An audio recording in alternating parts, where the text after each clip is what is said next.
Hello, আসসালামু আলাইকুম। সবাই কেমন আছেন? আশা করি সবাই ভালো আছেন। আপনাদের দোয়া তো আমরাও ভালো আছি, সুস্থ আছি। সুস্থতার থেকে বড় নিয়ামত পৃথিবীতে আর কিছুই নেই, যেটা আমি সবসময় মনে করি এবং বলে থাকি। তো এই মাছটার ভিতরে আমার মার খুব পছন্দের এই মাছ, খুবই পছন্দের।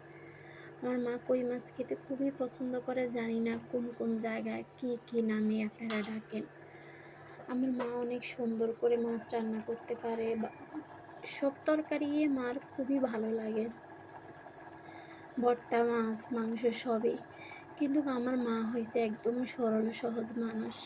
সংসারে কিভাবে উন্নতি করতে হয়। আমার মা ছিল অনেক বড় ফ্যামিলির মেয়ে। আবার বউ হয়ে আসলো অনেক বড় ফ্যামিলিতে। তো দেবর, বাসুর, ননদ